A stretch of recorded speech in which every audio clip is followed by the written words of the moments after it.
Hi guys! It's me again, Mrs. B. And for today's video, tapos na nga kaming maligo sa falls. Kaya lang, sasakay na naman tayo ng motor paahon para pabalik sa van.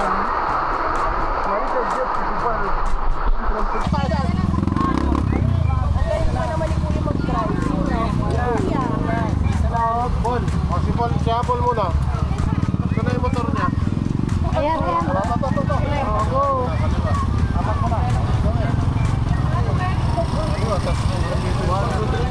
Yeah, wangat mo yung paa. Yun. Simple. Hoy.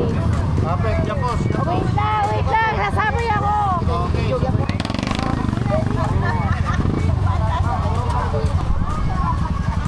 Ma'am, hawak ka lang sa akin, ma'am, ha? Sabot sa mama, mainit yun. Yung sombrero mo, ma'am, baka lumipad. O diba, sabi ko naman sa inyo, ang babait talaga nila kuya at ang titibay ng mga motor nila. Guys, promise, kahit mga plus size kami, talagang kinaya at kayang-kaya tayo ng motor. O, tignan nyo si Hermana, nangunguna na naman.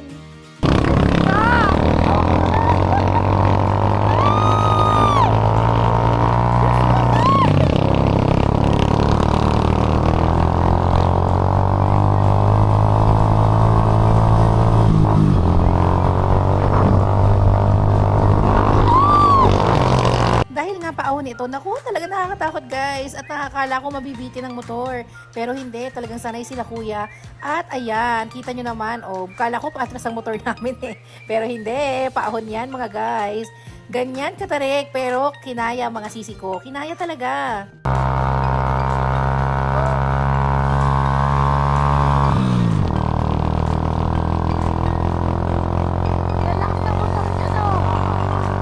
Finally, ito nga, nakaahon na kami at patag na. At alam nyo ba mga sis, first time lang ni Hermanang makasakay ng motor. Oo, first time lang niya. Kaya super saya namin para sa kanya. At ayan, tingnan nyo naman, enjoy na enjoy ang ating Hermana.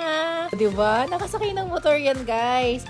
Kala kasi sa una hindi kaya, pero pag sinubukan nyo, dun yung malalaman, ay, kaya pala. Ito nga, dahil super nag-enjoy si Hermana sa motor, ayan, napabigay tuloy ng tip kay kuya. Pero kuya, you deserve that. Super nag-enjoy ang kapatid ko sa inyo. Kaya naman, sa mga taga Cebu, shoutout sa inyo, ang babait nyo dyan, mga guys. Ako, nag-enjoy po kayo. Siyempre, hindi rin naman pwede mawala ng tip ang aming tour guide na si ate. Super bait niyan guys, at napaka-jolly din. O, diba? Tingnan nyo, nakakatuwa si ate. Hello po, maraming salamat ma'am. Marami pong salamat sa ulitin po. Thank you. So finally, tapos ang aming tour at pabalik na kami sa hotel. After namin sa hotel, mag-check out na kami at pupunta na kami sa Cebu City. Siyempre naman, magsi-city tour naman tayo up next. Ayun lang. Thank you for watching. Abangan ang next vlog.